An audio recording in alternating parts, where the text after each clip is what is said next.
Welcome to Conversations with Chuck Hester, a weekly podcast designed to inform and entertain you and introduce you to some really interesting and inspiring people. I'm your host, Chuck Hester. Today, I have the privilege of having not just one, but three guests today, and that would be Maryann Balbo and Fran Mallace from they are group vice presidents at Cox Media, the advertising sales division of Cox Communications. Their motto is bringing out the best in others, and both are role models for their organization. They believe in building and maintaining a thriving and people-focused culture with a foundation of purpose. And we are going to be talking about a lively discussion about mentorship and raising people up in the broadcast industry. Fran, Maryann, welcome to the program. Thanks. Yeah, great. Absolutely. You know, all three of us, I think, could have conversations for 2 to 3 hours, which we've actually done in person. So you just tell me who wants to go first. We're going to talk about how you came about your broadcast career and where you are now to start. So let's have Fran start, for heaven's sakes. Sure. Well, thanks, Chuck. Thanks for having us here. Love being with my compadre. So very fun.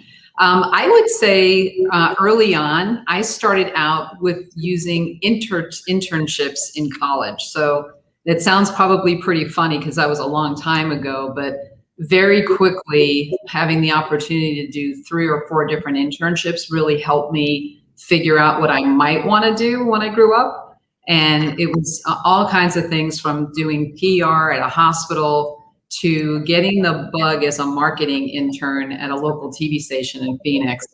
And I loved it so much that I actually wound up staying there longer. And then I took a year off because I thought that I wanted to go to law school, and then got into the business because of the TV station. They directed me to an ad agency, and I had an opportunity to start in the business on the ad agency side. So worked kind of in the media, buying, planning, business. Then I did account service, which got me ready for sales. And for the last 29 years, I've been at Cox, which has been the most remarkable career. And everybody jokes about how I've had 10 different jobs in that time frame. So maybe perhaps I haven't been able to keep a job, but at least I've been able to stay with the most amazing company all those years. And that's been a variety of sales jobs and leadership. And I would never look back because it's been a great experience. That's excellent. And Maryann, I know you and I have a little more history, if you will, but I got a chance to know both Fran and work with you over the last couple of years. But give us your origin story. It's always fascinating because we have listeners who are entrepreneurs and up and comers and want to know, how'd you get started? What was your path? In my high school yearbook, it says underneath my picture, I want to be the next Connie Chung. And that's what I really thought I wanted to be. My first job in the broadcast world was as a part-time master control operator. And honestly, I didn't know what that was. And what it is actually working the board to make sure that all of the commercials are airing at the right time, as well as programs. So I started out in the engineering department, believe it or not, in the broadcast world, and worked my way through being and the only female engineer in the department at one television station, and then worked into programming and marketing and sales. Took a really great opportunity with Time Warner Cable back in the day, and that's where I was introduced to digital. So when AOL and Time Warner were together, went back to the NBC and ABC as marketing director, new digital sales, production.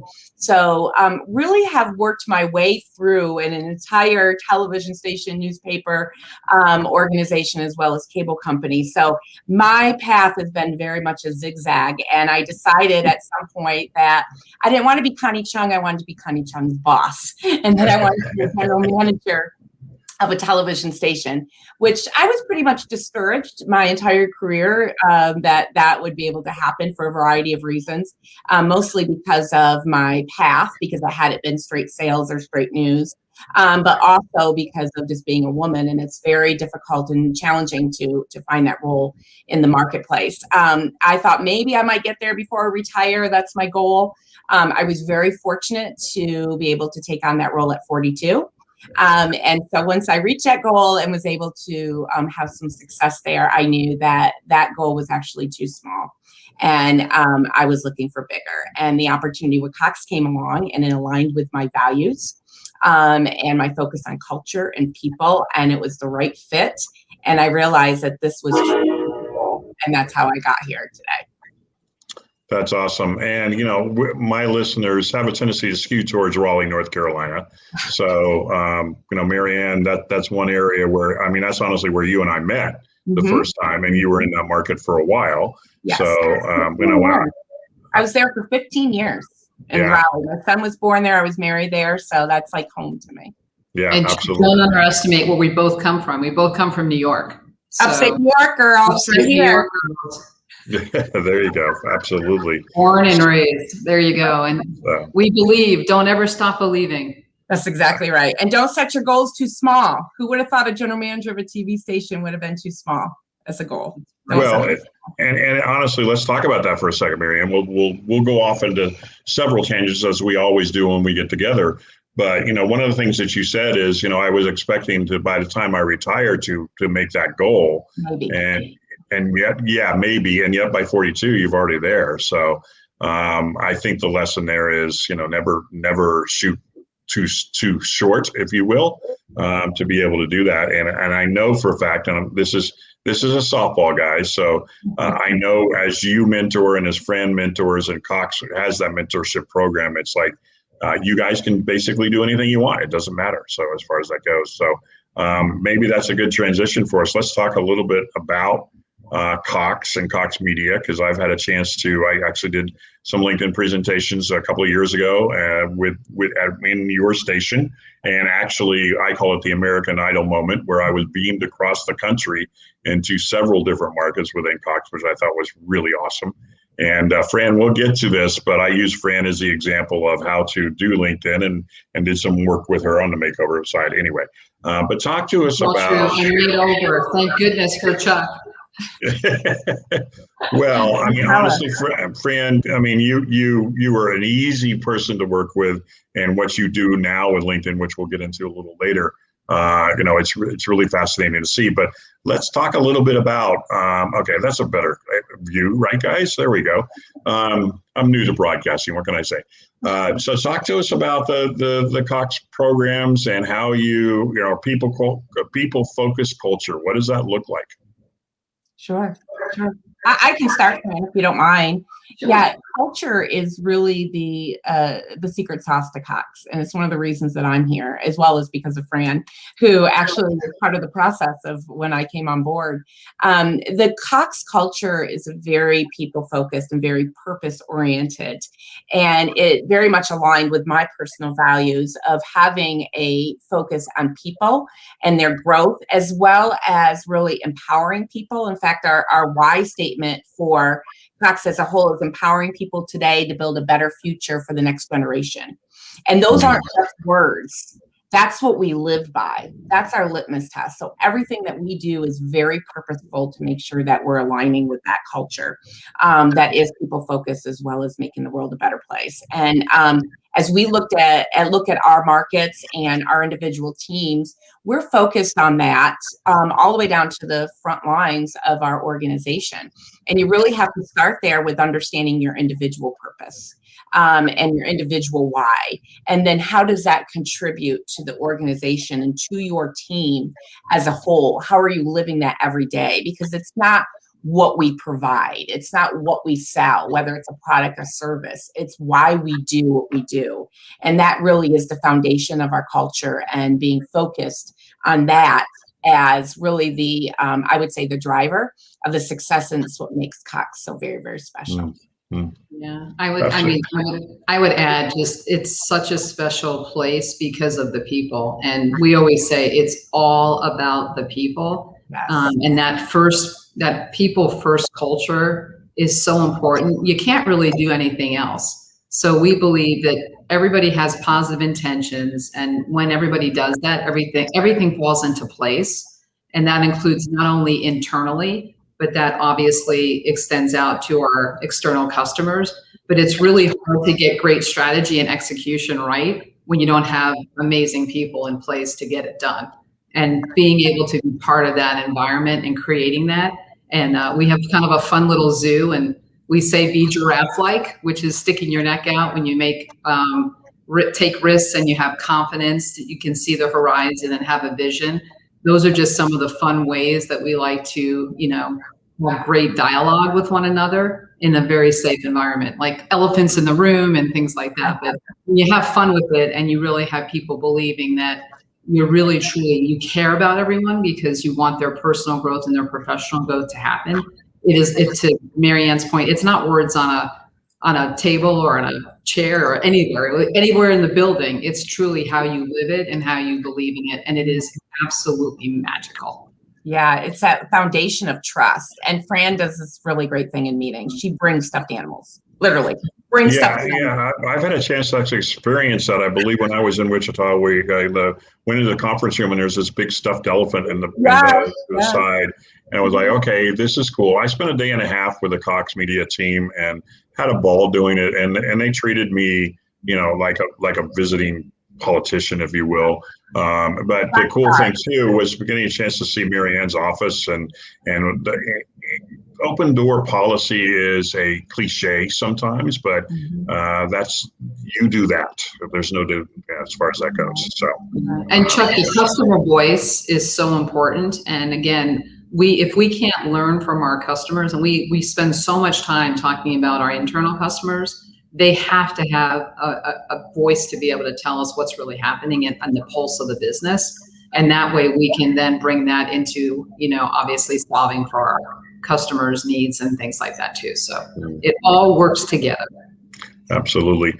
Maryann, I know you're a big proponent of this. As a matter of fact, last week I had Jeff Nischwitz on, who is one of my favorite. You're familiar with Jeff? Mm-hmm. Yeah. The snow globe guy, right? Yeah, the snow globe guy. Absolutely. And one of the things that we talked about, and we'll get into it towards the end of the program, most people know I talk about my Pay It Forward Tuesdays organization.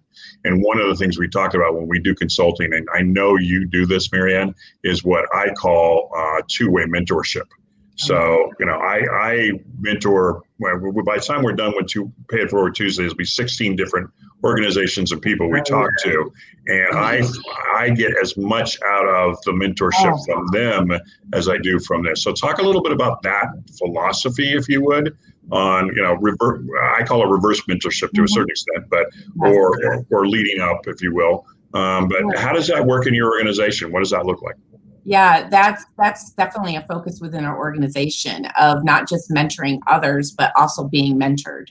And that reverse mentoring is so powerful and so important. In fact, I have a reverse mentor, and he has taught me so much about a part of the business that I didn't really know about, as well as understanding in his world what the world looks like, which is very different from my world. And so I've been able to use some of those learnings and been able to actually apply those when leading my team. And so that's been really helpful. But mentoring is just such an important aspect of Cox. And I know in my regular mentoring type of relationships, I look forward to those. I get more out of them sometimes, I think, than they do, because it inspires me and it motivates me. And it's an opportunity to slow down and think about the experiences that you've had and what you've learned from them so that you can share that with others. And then it's almost like a confidence booster. And then to be able to sit back and watch your mentee take perhaps some of those suggestions and make them their own and put them into action. Wow. That's one of the best feelings in the world. It's like being a parent and watching them grow. And when you transition from being an individual contributor where all of your successes are about you, and you transition into that leadership role where all your successes are around growing others, that's where you really find that fulfillment. And that's where those bigger goals are than just being the general manager. So much bigger than that. Yeah, absolutely. And, I kid with my Pay It Forward Tuesdays team because there's two different people in particular who, when you get them on a Zoom call, it's just like, I kidded that this is how I kid them. I said, basically, wait till you're really depressed and then contact Lindsay and you won't be depressed by the time you're done. Yes. There's no doubt about that. And the other part of that is, and I know you hire young, if you will, but I've just hired someone in her mid-20s, and it's generational mentorship that goes on. I learned so much from her and vice versa. Although, and this is my inside joke, she didn't even know what the Love Boat was, but that's another story. We'll leave that. We're working on that. But yeah, I mean, it's really important to be able to, and what you've also said there, Maryann, to be able to say, how cool is it that I was able to come alongside these people and look what they're doing now as leaders and as taking the ball and running with it and understanding how it goes. So I think it's really awesome as far as that goes. So so questions I knew we were going to talk about as well, and that is in particular the broadcast industry. It was interesting to see what we've all been through the last 18 months, and it's not been a pretty picture. I've got good friends who are travel agents, for instance, that it's been very, very difficult. But how has and now we're post-pandemic, and I call it, there's no such thing as the new normal. It is basically the new reality as far as where we are right now. So how did COVID affect your businesses and your clients' business? And then let's talk about what it looks like now and how you're moving forward with that. Yeah, so I mean, I'll take that one to start at least, and I would say it really accelerated our business and our people, right? And in so many positive ways. So we are so ahead of things that maybe we wouldn't have done even prior to COVID and the pandemic. So it gave us an opportunity to really take a step back and go, okay, now we have a clean slate of how do we solve for this? And you have no choice. So you get to make all kinds of creative decisions and things that are truly going to benefit the community, our customers, our people, all those things. I think one of the really big ahas from us too, were we really pride ourselves in building great relationships with particularly our customers. And we connected in different ways and a much deeper level than we ever could have ever imagined. And, a great example of that is the relationships we built now are even extended through family members and coworkers. So when we never really had an opportunity other than maybe at a dinner or even at a lunch or even when we brought our people in for different events and things, you get to know people at such a different place and meet them where they are, which has been really fun. So who knew how many people had their favorite pets and how much time they spent with their kids. Getting to know people again at that level was a big aha for us, and I think has really served us well, and them too, in terms of really, building on that. So that's been really fun, and I think also a special gift. But I think being able to do things quicker and also experimenting and just having everyone come together for one common purpose again and cause really made a difference as we really had an opportunity to do that in a much bigger way than we could have ever imagined. Right. And so how, I'm playing, I apologize, guys, I'm playing here. There we go. I'll figure it out eventually. So how has the last year or so changed the way that you're going to be doing or you're doing work now? Is there a difference? I mean, obviously you're adapting to some things that have happened. Some things work, some things don't. Nishwis and I talked a lot last time about, COVID was an issue, but not compared to figuring out remote work, hybrid work. What is it going to look like? How does that work? So how is Cox and your organization in particular, how are they addressing those type of issues? Well, I think the most remarkable thing was that within 24 hours, we were able to go remote. So think about that, where before we're like, wow, I wonder if we can have people really working from home 1 day a week or 2 days a week. And how do we pull that off from a technology standpoint?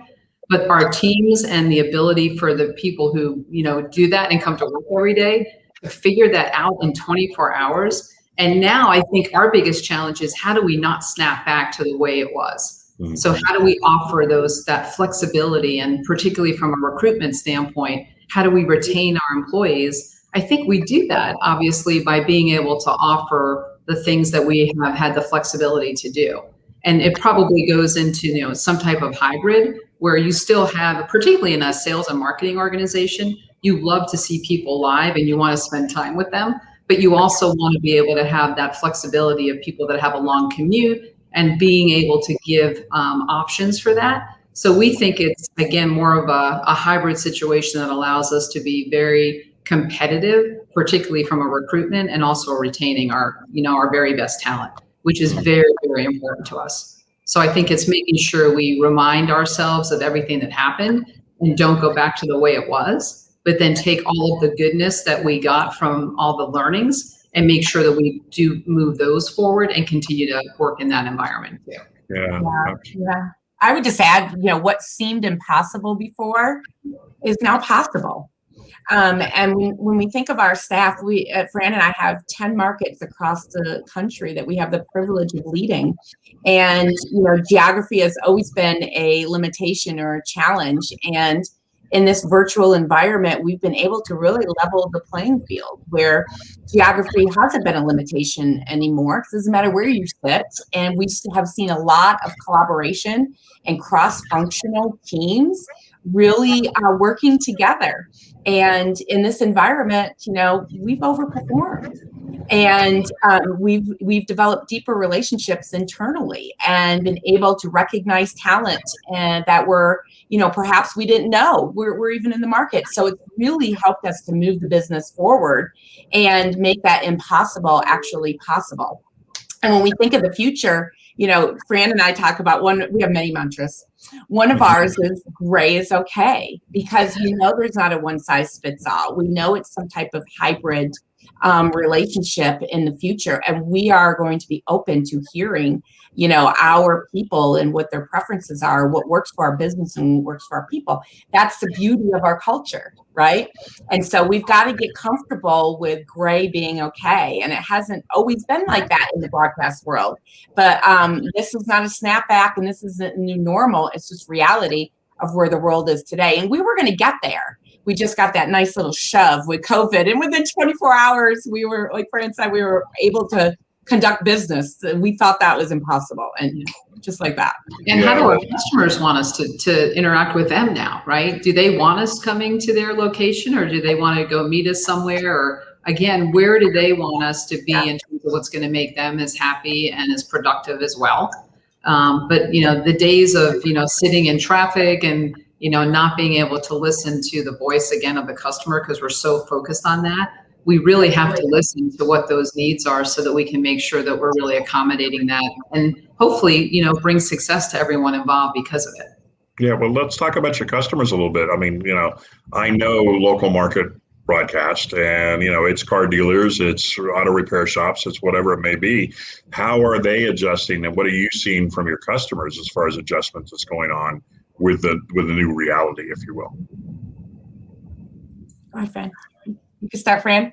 Sure. I would say it's all over the place. So I don't think it's not a one size fits all. So we have some that may or may not go back to the office at all and have, made sure that they're going to be working more remotely. For some of the retailers that obviously have to go back, they're also looking at all different things. I mean, you take the automotive industry as an opportunity or as a vertical that you think about. They now have virtual showrooms. So they're selling, cars differently than they sold it before too. But there'll still be that human interaction. But I think they've all figured out from particularly on a profitability standpoint, what's working for them and how are they, kind of surviving. The one thing that they have really been challenged with is finding great talent and people to work in their organization. So we're trying to really figure out how do we help and lean in to find that great talent for them. So we're again always trying to solve their challenges, and they're different ones than they were before COVID. There are things that we never would have thought of before that are happening now that they're like, hey, what do you think about this? And how do you help us? Again, get, just as one example, talent in an organization that they can't get right now because whether there's, a war for talent or people just, aren't working the same hours, they want more flexibility. So they're having to morph and really look at that too in terms of what their business model is going to look like as well. But it is different in every vertical. When you think about healthcare, you think about, some financial, look at all the banks that are closing locations, but they're working remotely. So it's just adjusting to what's going to serve their customer base as well. And really looking at some of that segmentation that goes along with it. So it's all over the board. There truly is not a one size fits all. Yeah, and I think that may be part of the lesson too. Is this is adapting based on who you are, where you are, but not only that. And you guys talk about this a lot, and you have articulated one of the customer base that you have is your employees. There's no doubt about that. So that And can be agility. Our favorite word was agility. Agility. You There you have go. to have agility now because you just don't know what's going to happen. We never thought of a pandemic happening. We never thought that you could possibly even have a chip delay, right? Who would have thought there would be manufacturing plants that might go on fire, or it's just bring it on, right? Because you might as well. I think we've experienced this up to this far, and we're like, okay, what's next? We're ready. Yeah, exactly. And I would say that our customers are, very focused on their customers' experience because it's changed, because COVID has, interrupted their normal day to day. And now their customers have different expectations. And while, from a retail standpoint, while some customers still want to walk into the store, some still want to pull up and have, their items brought out to their car. Some just want to shop online. And so it's all about the experience and how our customers can adapt to their customers' experiences. And then it's about the customer service. And, we've seen a lot of research around, your last experience is what you remember, right? And that's what you're competing with. Mm-hmm. And so it's really important that, wherever their customers are, that they meet them there and that they are able to deliver. And we feel the same way about our customers. We need to deliver for them. We meet them where they are, and we need to help them to solve and be their partner on this journey that is consistently changing. But along the way, we're there to help them to grow and serve their customers. Yeah. And look at all the emerging businesses that have come to light now that we never would have thought could even be a business. So when you think about that in terms of the evolution of what's happening in the, particularly and depending even in which market you live in, and what's been happening in every local market has been different across the board. It's been a different experience for California versus Arizona versus Kansas versus New England. It's just wild to think about that within just the United States. And you think of the demographics. I mean, think of, online grocery shopping. I know my in-laws would never have done that before, right? And then all of a sudden they were almost forced into it. And now you've got a whole new group to market to serve, to provide solutions to that perhaps weren't even in that bucket that you were targeting for that type of service before. Are they going to go back? Do they want a hybrid model of that? We don't know. And that's where we really need to help to serve. But it was that push we kind of needed. And in making that impossible possible, I believe in. And even Maryann's experience recently buying a house. Oh, the opportunity, the real estate industry, and, knowing that, moving from Kansas, obviously, to Georgia and having the experience of having to figure out how the heck do I get a house in the area that I want where my kids are going to be really successful and happy, a great school system and all those kind of things. It's just wild to think about the things that she wouldn't have had to think about probably a year ago. Yeah, buying a house on FaceTime was not something that I would have thought I had ever done before. But that's your first interview was on FaceTime. Yeah, that's true. Yeah. I'm in the same boat because I'm moving back to Raleigh and I'm looking at apartments online and every single one of them says, you want to do a virtual tour? Let's make that happen. I'm the old-fashioned guy that will be flying back to Raleigh in a couple of weeks to look at those in person because those digital marketers, they can show some things that aren't necessarily accurate, but anyway. Agility. There you go. Yeah. Absolutely. Yeah. So let's talk about my favorite subject, which is social media. And like I told you this pre-broadcast that this is kind of a softball, but I'll take, one at a time here. Social media channels for you personally, for your business, for your customers. What's your favorite and why? Let's start there. Maryann? Sure. I'll go first. LinkedIn. LinkedIn, of course. How could we say anything but LinkedIn? It's a softball question. It is. I will tell you that I've been a early adopter of LinkedIn and have used it to recruit. Also used it to connect and have found it so valuable. I actually have one of my star employees who had seen all my posts on culture around Cox. And I didn't even know this person, and had been following me, and all of a sudden reached out after a couple of months and said, "This looks like a really great place to work. Do you have any openings?" And so we didn't even have an opening at that time, but then we ended up having an opening and ended up hiring him. 2 years later, he's still with us. He's still with us. And yeah, I have another star employee that I found on LinkedIn, and I sent him a note and said, "Are you in the market? I'm looking for this specific role." And he was like, "No, not really, but I'm looking at your profile, and wow, there's a lot of really great things that you've done. I'm interested in, chatting with you." And so used my profile to be able to have a conversation with him for a possible opportunity. And now he's part of my team and a star employee too. So I've used LinkedIn so many different ways, and it's been a very powerful way to connect and educate, recruit, retain, and tell our story. Yeah, I would just, it's a great way to communicate with others, right? So I know for me, I love being able to look at different articles and see what people are doing in different industries. And the minute Maryann and I have this, it's part of our love language, but anytime we hear a speaker we really love, the first thing we do when they're speaking is go to LinkedIn and ask them to, sign up, be with us. So I just think, and connect with us. So I think it's just an important way. That connection and communication, I kind of look at the 2 C's are so powerful, and it's just kind of a fun way to just really learn more about what's happening in different industries that maybe we wouldn't have access to before, and just getting to know people at a different level too. But we love it, and we really truly do use it to recruit and even to retain with absolutely. Yeah, and that's this again is an easy question for you guys, because I know from you.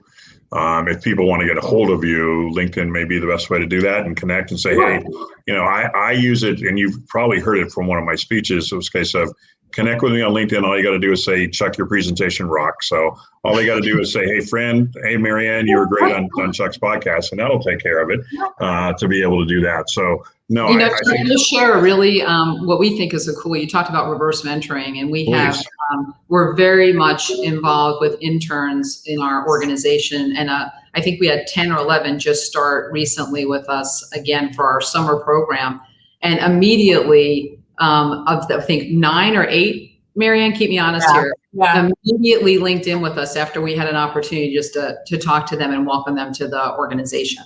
And I think particularly being as, still in college and understanding what the resources that are available and the tools that are available to them was pretty impressive. We were like, whoa, this is great, because they already understand how powerful this is and how they can already start communicating. And I think every day we get something from 1 or 2 of them. Just checking. Well, Fran sent them all a giraffe. I know, surprise. And I sent them a notebook from both of us. And instead of sending us an email to thank us, they sent us LinkedIn messages. All through LinkedIn. Yep. Okay. They're my people. No doubt about that. They're our people. They're your people. Yeah, they have absolutely. a big future. So we are very excited about the future. Well, what I love about LinkedIn is that it's a safe haven, because it's professional. And it's a way to be able to connect and hopefully keep the personal pieces out of your life off from that, and politics, et cetera. When I see that people are doing that, I'm like, no. It's that safe haven in a professional, networking environment. And that's really appealing. Yeah. And I think it does teach those, especially that are in college and coming out of college, to really understand from that business professional sense that Maryann just described. It's hard to get that elsewhere. And I think they can replicate and be able to really learn a lot in a very, again, safe environment, because they can go in and really research and do things that they weren't capable of doing before. So it's pretty cool. And one of my tips to folks coming out of college, as you mentioned earlier, I've got colleagues who have hired basically because of how they interacted with that particular candidate on LinkedIn. If you're going to be part of that, then start following them before you even talk to them. Comment, like, and share on their contents, and that gets you noticed. And that also, for me as a social media marketing person, I'm going, okay, so that person's savvy and understands how to use the platforms. It's going to be good. I have almost an inside joke at the agency that my marketing associate that is now part of our team is the second best LinkedIn person on the agency roster. And I hesitate when somebody says, and who would be the first? But anyway, we have no idea. Well, and you know what else it does? It shows a spirit of curiosity. Absolutely. Right? So that's one of the things we hire for, is that curiosity and that continuous learner. So for us, that they have us sold kind of there when we see that already happening, you know, so early on in their career. Yes. Well, and one thing I need to do before we're gonna wrap up with your takeaways, but a quick shout out to Jason Wilson and to Tony Smythe, both who are watching, and thanks, Jason, for absolutely. So we want to make sure we got those in. That's there right. we go. Okay, so we're gonna wrap. I told you guys this was gonna go fast. We're already at 35, but yeah, absolutely, and Joe as well for that. So anyway, long story short on this, I always like to leave our audience with takeaways from our guests, and I warn you, audience, that these two have prepared quotes, and we'll go there, and we'll go reverse from where we were. So Maryann, I'm going to ask you to start first. Okay. And takeaways for the audience and your quote. Sure. So first, change is inevitable. So just embrace it. Just be prepared. Don't fight it. It's happening. So just take it and run with it and use it to your advantage. I would also say that everyone's definition of growth is different. And as you're leading people, make sure that you are identifying what that definition is for your individual teammates. It might not just be stepping up the ladder. It might be continuing education. It might be involved in getting, involved in the community, whatever growth looks like. Make sure that you understand it and then make sure you support it. And then my third is that culture is the most important leadership focus. If you're going to do one thing, it's all around culture and people. It drives everything. The business acumen, all the tactics, all of that, that's great. That's table stakes. You can get to that later. Culture and people, number one focus. And my favorite quote, and it's not just because I'm in Kansas, my favorite movie of all time growing up as a little girl is The Wizard of Oz. And it's because of this quote, which is, "You've always had the power, my dear. You just had to learn it for yourself." And as a leader who is driving culture and growing people, sometimes you have to share that with others so that they can see it in themselves. And don't forget to find it within yourself also. Powerful, because I've got goosebumps, quite frankly. So way to go, Maryann, as usual. All right, Fran, you're up. Well, no surprise, but I will echo number one for me, and I think I can speak on behalf of Maryann because you just heard her. Our people always come first. Nothing else matters. Number one. Nothing else matters. Number one, numero uno, you have to have a culture that builds trust, and just nothing else matters. Second is, we talked a little bit about this, is focusing on being a continuous learner, and think of at least one idea a day that you can share with someone. So we'll challenge all of you out there to think of something, a new idea or something that you want to share with someone that you think will have an impact on them or their business. So go for it, and that'll be kind of fun. That's been a fun thing for us to do. And we also talked a little bit about this, and that is just stay curious. And if you're not, become curious, because that's what keeps everything going, and where that fantastic innovation and that magic happens. And then always bring out the best in people that you're working with, your team, yourself, and all the above. That's the winning combination to live by. And then for particularly Jason and Tony and Maryann, know my quote, and it ties right back to people-focused culture. And for those of you who are Maya Angelou fans, I've learned that people will forget what you said, people will forget what you did, but people will never, ever forget how you made them feel. So pretty powerful as well. And that gives me chill bumps or goosebumps. But that's truly what we believe in and how we live our lives every day. Absolutely. And, I would be remiss if I didn't bring up this comment as well. And that is Diana Gary, one of my favorite people I got a chance to meet. And she did hashtag Cox Proud. And I think I may have heard this before, culture, all kinds of good stuff. This went by way too fast, folks. I greatly appreciate your time. And please, if you're out there and you want to connect with these two great people, then just find them on LinkedIn. There's no doubt about it. You can definitely do that. And they are amazing people that you really should get a chance to know. So thanks again, Maryann. Thanks, Fran. Thank you so much. Really appreciate your time. Really enjoyed being here and appreciate you. Absolutely. Yeah, thank you for having us. Yeah, thank you. So believe it or not, that's another episode of Conversations with Chuck Hester. And I want to take a second, and I would be remiss if we didn't talk about my favorite passion. And frankly, that is Pay It Forward Tuesday. So if you go to payitforwardtuesdays.org, you can find out more information about the mentorships that we do there. And a special shout out, of course, to my Pay It Forward folks, Adam Sinkus, Jennifer Radke, Bob Shears, Brian Basilica. Our May recipient I mentioned a little bit earlier is Lindsay Sutherland Bull, founder of She Walks, an amazing story, a recovering addict, you're always recovering, who is walking 4,545 miles across Canada on the Take Back Your Tour walk to raise $250,000 for 6 recovery and treatment centers across that area. Now, nominations for June are open. So if you visit the URL I've got there up on the screen, payitforwardtuesdays.org, you can find out more information about how you can nominate an up-and-coming entrepreneur or a 501c3 that could use consulting of 30 minutes each. Normally it happens more for our 5 folks that work on everything from websites to PR to LinkedIn to social media training. We help out these people. By the time we're done, and we started in December, we will have worked with 16 different organizations and people. We love it to death. And if you're a company or organization that provides products and services to the small business community, then we are looking for sponsors that can provide services and products in kind for our 2021 recipients. Great way to pay it forward while building brand equity in your community. And you can contact me for more details. So with that, I must, as I always like to do, I want to make sure that I let you know on June 9th, my guest is one of my favorite people I've known for probably 10 years. He is the godfather of content marketing, and that's Joe Pelusi.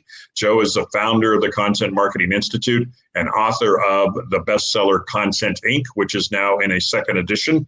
And we will be talking specifically about content, but also about paying it forward, because he has the Orange Foundation based in Cleveland, Ohio. And I can't tell you how excited I am, because I will be going back to Content Marketing World coming up in September and moderating the keynote track again and getting a chance to go to Cleveland, Ohio, one of my favorite places. So please feel free to share this podcast with your friends and connections. The replay will post very soon on YouTube and Facebook. Also through Anchor FM, the audio of the podcast can be found on Google Podcasts, Spotify, and many other channels. And if you're interested in learning more about improving your marketing and LinkedIn presence, contact me on LinkedIn, mention this podcast, tell me that Maryann and Fran rock, because they certainly did, and you'll get a free 15-minute discovery call. So that's it for this week. Take a minute to make sure that you appreciate your culture and your people. Incredibly important message that came across. So next time, this is Chuck Hester reminding you to stay well, stay connected, and always pay it forward.